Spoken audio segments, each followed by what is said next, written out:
Hello students, welcome to Roopa Venkat nature lovers. Telangana రాష్ట్రంలో డిగ్రీలో join అవ్వడానికి అవసరమైనటువంటి దోస్తు నోటిఫికేషన్ అయితే ఈ రోజు రిలీజ్ అయింది. మరి దీనికి సంబంధించిన అడ్మిషన్ షెడ్యూల్ అయితే వచ్చేసింది. ఇంకా ఇంటర్మీడియట్ సెకండ్ ఇయర్ పాస్ అయినటువంటి విద్యార్థులు మీరు అడ్మిషన్ తీసుకోవడానికి మీరు అనుకున్న కాలేజీలో జాయిన్ అవ్వడానికి అయితే అవకాశం వచ్చేసింది. కాబట్టి మీరు సెలెక్ట్ చేసుకున్నటువంటి కాలేజీలో మీ సర్టిఫికెట్స్ అన్ని కూడా రెడీగా ఉంచేసుకొని ఇంకా అడ్మిషన్కి అయితే సిద్ధమైపోండి. మరి దీనికి సంబంధించిన ప్రాసెస్ అనేది మీకు తెలియదు కాబట్టి కొంత ఇన్ఫర్మేషన్ అయితే ఈ వీడియోలో మీకు దొరుకుతుంది. ఇక్కడ దోస్తు 2024 నోటిఫికేషన్ కి సంబంధించి దోస్తు 2024 అని క్లిక్ చేసినా లేదా గూగుల్లో సెర్చ్ చేసినా లేదా దీనికి సంబంధించిన వెబ్సైట్ వచ్చేసి dost.cgg.gov.in గనక క్లిక్ చేసినట్లయితే ఇక్కడ మీకు డిగ్రీ ఆన్లైన్ సర్వీసెస్ తెలంగాణ దోస్త్ అయితే ఓపెన్ అవుతుంది. ఈ వెబ్ పేజ్ ఓపెన్ అయిన తర్వాత చూడండి, ఇక్కడ ఉన్నటువంటి ఆప్షన్స్ గనక చూసినట్లయితే మీకు క్లియర్ గా అర్థమవుతుంది. ఫస్ట్ ఆప్షన్ వచ్చేసి ఫస్ట్ బాక్స్, ఇక్కడ 6 బాక్సెస్ అయితే ఉన్నాయి. ఈ బాక్స్ క్యాండిడేట్ ప్రీ రిజిస్ట్రేషన్ అంటే ఏంటంటే ముందు మీరు రిజిస్టర్ చేసుకోవడానికి ముందుగా మీకు సంబంధించినటువంటి మొబైల్ నెంబర్ అది మీదే అయి ఉండాలి. వేరే వాళ్ళ నెంబర్స్ అయితే పెట్టకండి, ఎందుకంటే దీనికి సంబంధించిన అడ్మిషన్ కంప్లీట్ అయ్యే వరకు ప్రతి ఓటీపీ కూడా మీ యొక్క మొబైల్ నెంబర్కే వస్తుంది.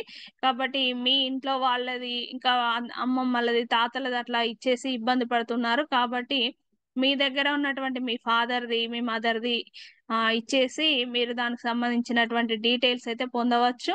కాబట్టి ఇంకా వేరే కాలేజ్ వాళ్ళు మీకు అన్ని అడ్మిషన్ ప్రాసెస్ చేస్తామనేసి వాళ్ళ మొబైల్ నెంబర్ పెట్టుకోవడం కూడా జరుగుతుంది. అయితే వాళ్ళ మొబైల్ నెంబర్ ఉంచేస్తే దాన్ని చేంజ్ చేయడానికి చాలా కష్టం అవుతుంది. కాబట్టి మీ మొబైల్ నెంబర్ మాత్రమే మీ యొక్క ఆధార్కి లింక్ చేసుకోవాలి. ఆధార్ నెంబర్కి లింక్ అయినటువంటి మొబైల్ నెంబర్ మాత్రమే ఇవ్వాల్సి ఉంటుంది. కాబట్టి ఇది మాత్రం గుర్తుంచుకోండి. ఫస్ట్ మీరు చేయాల్సిన పని ఆధార్కి మీ యొక్క మొబైల్ నెంబర్ని లింక్ చేసుకోవాలి. అండ్ మీ యొక్క ఇంటర్మీడియట్ హాల్ టికెట్ నెంబర్కి దోస్త్ ఐడి అని ఇస్తారు, అది మీ సేవలో తీసుకోవచ్చు. మీరు 30 రూపీస్ ఉంటుంది. దానికి మీకు టిఐ అని యాడ్ చేసి ముందు టిఐ అనే 2 లెటర్స్ యాడ్ చేయబడి మీ యొక్క ఇంటర్మీడియట్ హాల్ టికెట్ నెంబర్తో కలిపి దోస్త్ ఐడి అనేది క్రియేట్ అవుతుంది. ఈ దోస్త్ ఐడి అనేది మీరు అప్లికేషన్ చేసుకోవడానికి చాలా ఇంపార్టెంట్. ఇంకా మీకు కావాల్సినటువంటి సర్టిఫికెట్స్ అన్ని కూడా మీ యొక్క మెమో, మీ ఫోటోగ్రాఫ్, తర్వాత మీ స్కాలర్షిప్ సంబంధించి మీకు ఇప్పుడు ఇన్కమ్ కూడా అప్లై చేయాలి. అది రీసెంట్ ఇన్కమ్ అయితే ఉండాలి. అడ్మిషన్ అప్పుడు మీరు అప్లోడ్ చేసినట్లయితే మీకు అంటే అడ్మిషన్ టైంలో సెల్ఫ్ రిపోర్ట్ చేసే టైంలో అమౌంట్ అయితే ఏమి పడదు. ఒకవేళ మీరు ఇన్కమ్ కనుక ప్రొడ్యూస్ చేయకపోతే మాత్రం రిపోర్ట్ చేసేటప్పుడు మీరు 1000 రూపీస్ ఆర్ మీ క్యాస్ట్ బట్టి 1000 to 1500 పే చేయాల్సి ఉంటుంది అడ్మిషన్ కోసం. కాబట్టి ముందే మీరు అదైతే రెడీ చేసుకున్నట్లయితే ఆ అమౌంట్ కూడా కట్టాల్సిన అవసరం అయితే ఉండదు. కాబట్టి అవన్నీ రెడీ చేసుకోండి. ఇక్కడ ప్రీ రిజిస్ట్రేషన్ తర్వాత అప్లికేషన్ ఫీ వచ్చేసి 200 రూపీస్ ఓన్లీ. ఒక అప్లికేషన్ చేసుకోవాలని అనుకుంటే మీరు 200 రూపీస్ మీరు ఆన్లైన్లో పే చేయాల్సి ఉంటుంది. డెబిట్ ఆర్ క్రెడిట్ కార్డ్ నుండి మీరు లేదా తెలంగాణ ఆన్లైన్ సర్వీసెస్ నుండి మీరైతే పే చేయాల్సి ఉంటుంది. ఎప్పుడైతే మీరు ఫీ పేమెంట్ చేస్తారో మీకు అప్లికేషన్ అయితే ఓపెన్ అవుతుంది. ఆ అప్లికేషన్లో మీరు మీ యొక్క పూర్తి డీటెయిల్స్ అయితే ఫిల్ చేయాల్సి ఉంటుంది. ప్రతిదీ కూడా అవసరం.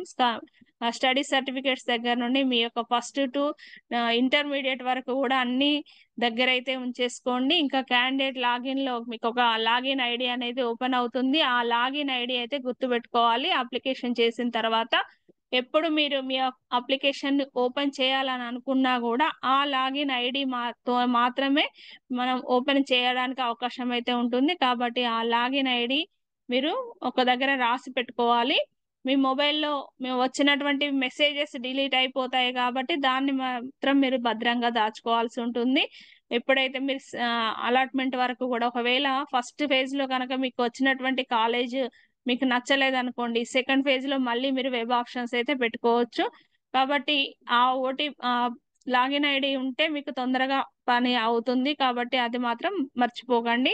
ఇంకా వెబ్ ఆప్షన్స్ పెట్టుకోవడానికి కూడా షెడ్యూల్ అనేది ఏ విధంగా ఉందైతే చూడండి ఒకసారి. ఇక్కడ అడ్మిషన్ షెడ్యూల్ అని ఉంది కదా, ఈ షెడ్యూల్ మీద క్లిక్ చేసినట్లయితే షెడ్యూల్ అయితే ఈ రోజు ఇక్కడ చూడండి, ఫస్ట్ ఫేజ్ నోటిఫికేషన్ ఈ రోజే వచ్చేసింది. Phase 1 registrations with registration fee ₹200 తోని 6th మే నుండి అయితే స్టార్ట్ అవుతున్నాయి అడ్మిషన్స్. ఇది 25th మే వరకు అయితే ఉంది, చాలా రోజులు అయితే ఉంది. కాబట్టి ఈ లోపల మీరు ఏదైనా సర్టిఫికేట్స్ లేకున్నా కూడా అన్ని రెడీ చేసుకొని అయితే అడ్మిషన్ తీసుకోవచ్చు. ఇంకా ఫేజ్ 1 వెబ్ ఆప్షన్స్ పెట్టుకోవడానికి మాత్రం 15th మే నుండి అయితే స్టార్ట్ అవుతున్నాయి. అప్పటి వరకు మీ యొక్క సర్టిఫికేట్ వెరిఫికేషన్ అయితే అవుతుంది. వెరిఫికేషన్ తర్వాత వెబ్ ఆప్షన్స్ ఛాన్స్ అయితే ఇస్తారు. ఈ లోపు అంటే 6th to 15th వరకు మీ యొక్క అప్లికేషన్ అయితే వెరిఫికేషన్ జరుగుతుంది. మీరు అప్లోడ్ చేసినటువంటి అన్ని కూడా అవి వెరిఫై అవుతాయి. 15th నుండి 27th మే వరకు అయితే వెబ్ ఆప్షన్స్ పెట్టుకోవడానికి అవకాశం అయితే ఉంది. ఇంకా ఫేజ్ 1 కి సంబంధించి verification of special category certificates ఎవరికైతే PH, CAP, NCC extra curricular activities సంబంధించినటువంటి సర్టిఫికెట్స్ ఉంటాయో వాళ్ళకి స్పెషల్ కోటా అయితే ఉంటుంది.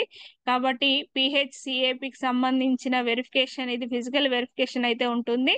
దీనికి వెన్యూ అయితే ఇస్తారు. ఇక్కడ 24th మే నాడైతే ఇది పిహెచ్సిఏపి వాళ్ళకు ఉంది. Next NCC extra curricular activities certificates ఉన్న వాళ్ళకి 25th మే రోజు అయితే వెరిఫికేషన్ ఉంది. ఫేజ్ 1 సీట్ అలాట్మెంట్ వచ్చేసి 6th అంటే జూన్ 3rd రోజు అయితే ఇక్కడ అలాట్మెంట్ అయితే ఇస్తున్నారు. జూన్ 3rd కి ఆ రోజు అయితే మీరు ఎక్కడ ఏ కాలేజ్ అలాట్ అయిందో తెలుస్తుంది. అలాట్ అయిన తర్వాత మీ యొక్క కన్సర్న్ కాలేజ్కి అయితే వెళ్ళి సెల్ఫ్ రిపోర్ట్ అయితే చేయాల్సి ఉంటుంది. సెల్ఫ్ రిపోర్ట్ చేస్తేనే మీ సీట్ అనేది అది కన్ఫర్మ్ అవుతుంది. సెల్ఫ్ రిపోర్ట్ చేయకపోతే మీ అదైతే సీట్ అయితే క్యాన్సిల్ అయిపోతుంది. కాబట్టి దానికి సంబంధించి మీరు ఖచ్చితంగా సెల్ఫ్ రిపోర్ట్ చేయాల్సి ఉంటుంది. తర్వాత సెల్ఫ్ రిపోర్ట్ చేయకుండా మాత్రం ఊరుకోవద్దు. ఒకవేళ మీరు వెబ్ ఆప్షన్స్ కాలేజ్ నచ్చకపోయినా వేరే కాలేజ్ పెట్టుకుందాం అనుకున్నా కూడా సెల్ఫ్ రిపోర్ట్ అయితే ఖచ్చితంగా చేయాలి. చేస్తే ఏమవుతుందంటే మీరు సెకండ్ ఫేజ్ లో మళ్ళీ వెబ్ ఆప్షన్స్ చేంజ్ చేసుకోవడానికి అవకాశం ఉంటుంది. ఒకవేళ మీరు సెల్ఫ్ రిపోర్ట్ చేయకపోతే మీ యొక్క కంప్లీట్ గా సీట్ క్యాన్సిల్ అయిపోతుంది. మళ్ళీ రిజిస్ట్రేషన్ మళ్ళీ 200 పే చేసి కొత్త రిజిస్ట్రేషన్ అయితే చేసుకోవాల్సి ఉంటుంది. అలా కాకుండా సెల్ఫ్ రిపోర్ట్ చేసిన వాళ్ళకి ఇదే అప్లికేషన్ తోని ఇంకొక కాలేజ్ మళ్ళీ సెకండ్ ఫేజ్ లో వేరే వెబ్ ఆప్షన్స్ పెట్టుకోవడానికి అవకాశం అయితే ఉంటుంది. అంటే మళ్ళీ 2 సార్లు అప్లికేషన్ చేయాల్సిన అవసరం లేదు.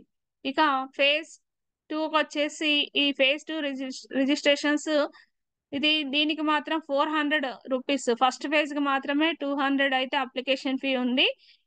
కాబట్టి ఇంకొక ఫేజ్ కి వెళ్ళాలని అనుకుంటే మళ్ళీ 200 ఎక్స్ట్రా అయితే పే చేయాల్సి ఉంటుంది. అంటే టోటల్ గా ₹400 మీరు పే చేయాల్సి ఉంటుంది. ఓన్లీ ఫస్ట్ ఫేజ్ కి మాత్రం 200, సెకండ్ అయినా థర్డ్ ఫేజ్ అయినా కూడా 400 అప్లికేషన్ ఫీ అయితే ఉంది. కాబట్టి ఫస్ట్ ఫేజ్ లోనే చేసుకోవడానికి అయితే చూడండి. ఇది జూన్ 4th నుండి స్టార్ట్ అయ్యి 13th జూన్ వరకు అయితే ఉంది. ఇది కొంత డ్యూరేషన్ అయితే తక్కువగా ఇస్తారు. ఫస్ట్ ఫేజ్ కి ఉన్నంత డ్యూరేషన్ అయితే ఉండదు. సెకండ్ ఫేజ్ తక్కువ డేస్ అయితే ఉంది. ఫేజ్ 2 వెబ్ ఆప్షన్స్ పెట్టుకోవడానికి 4th జూన్ నుండే మళ్ళీ 14th వరకు అయితే ఇవ్వడం జరిగింది. దీనిలో స్పెషల్ కేటగిరీకి సంబంధించిన సర్టిఫికేట్ వెరిఫికేషన్ అన్ని కూడా 13th జూన్ నాడైతే వెరిఫికేషన్ అయితే ఉంది. 13th జూన్ లో వాళ్ళకి సంబంధించినటువంటి సీట్ అలాట్మెంట్ అయితే జరుగుతుంది.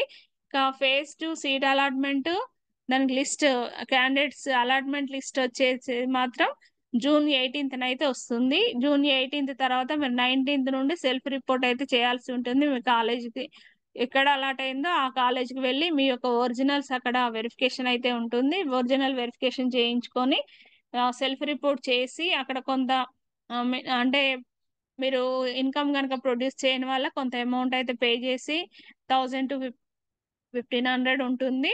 అది పే చేసి అయితే మీరు జాయిన్ అవ్వాలి. థర్డ్ ఫేజ్ కి వచ్చేసి రిజిస్ట్రేషన్స్ అయితే 19th జూన్ నుండి స్టార్ట్ అవుతున్నాయి. 19th జూన్ నుండి 25th జూన్ వరకు అయితే ఇది క్లోజ్ అయిపోతుంది. వెబ్ ఆప్షన్స్ పెట్టుకోవడానికి 19th జూన్ నుండి 26th జూన్ వరకు అయితే ఛాన్స్ ఉంది. ఫేజ్ 3 కి సంబంధించి special category certificates verification 25th June రోజు అయితే ఇచ్చారు. ఫేజ్ 3 అలాట్మెంట్ వచ్చేసి 29th జూన్ రోజు అయితే ఉంది. ఆన్లైన్ సెల్ఫ్ రిపోర్టింగ్ వచ్చేసి 29th జూన్ నుండి 3rd జూలై వరకు అయితే ఉంది. 3rd జూలై వరకు కంప్లీట్గా 3 phases అయితే క్లోజ్ అవుతున్నాయి. రిపోర్టింగ్ టు సెల్ఫ్ రిపోర్టింగ్ చేయడానికి reporting to colleges by the students who have ఇది CCOTP అంటాము. అంటే సెల్ఫ్ రిపోర్ట్ చేసిన తర్వాత ఇంకా ఆల్ ఫేజెస్ కి అంటే first phase, second phase, third phase అన్ని ఫేజెస్లలో అలాట్ అయిన వాళ్ళందరూ కూడా CCOTP అనే కాలేజ్ కన్ఫర్మేషన్ ఓటీపీ అనేది ఒకటి వస్తుంది. అది చెప్పి కాలేజ్ కన్ఫర్మేషన్ చేసుకోవాల్సి అయితే ఉంటుంది. ఇంకా ఈ కాలేజ్ కన్ఫర్మేషన్ చేస్తే ఇంకా కాలేజీలో సీట్ అనేది క్యాన్సిల్ అవ్వదు, ఇంకా మీరు ఫిక్స్డ్ గా జాయిన్ అయిపోయినట్టే కన్ఫర్మేషన్ అని. ఇంకా సెల్ఫ్ రిపోర్ట్ చేసిన వాళ్ళు షెఫిల్ అవ్వడానికి అవకాశం ఉంటుంది, కానీ కాలేజ్ కన్ఫర్మేషన్ చెప్పిన ఓటీపీ ఇచ్చిన వాళ్ళైతే చేంజ్ అవ్వడానికి అవకాశం ఉండదు. స్టూడెంట్స్ ఓరియంటేషన్ క్లాసెస్ జూలై 1 నుండి జూలై 6 వరకు అయితే ఉన్నాయి. క్లాస్ వర్క్, సెమిస్టర్స్ స్టార్ట్ అయ్యేది మాత్రం జూలై 8 కి స్టార్ట్ అవుతుంది. ఇదండి టోటల్ గా షెడ్యూల్ వచ్చేసి. ఇంకా దోస్త్ అడ్మిషన్స్ సంబంధించి ఏదైనా డౌట్స్ ఉన్నట్లయితే కామెంట్స్ రూపంలో తెలియజేయండి. తెలియకుండా మిస్టేక్స్ అయితే చేయొద్దు. ఆన్లైన్ అప్లికేషన్లలో మిస్టేక్స్ అయితే మీకు మళ్ళీ ఫర్దర్ గా ప్రాబ్లమ్స్ అయితే ఎదురవుతాయి, కాబట్టి అవన్నీ లేకుండా ముందు జాగ్రత్త అయితే తీసుకోండి. మీ సేవలో ఎవరిదైనా హెల్ప్ తీసుకొని మాత్రమే చేసుకోండి, లేదా కన్సర్న్ కాలేజీకి వెళ్ళినా కూడా వాళ్ళు కూడా చేస్తారు. కాబట్టి ఈ విషయాన్ని మరింత మందికి షేర్ చేయండి. లేటెస్ట్ సమాచారానికి ఛానల్ కి టచ్ లో ఉండండి. కొత్తగా చూస్తున్న వాళ్ళైతే సబ్స్క్రైబ్ చేసుకోండి. All the best students.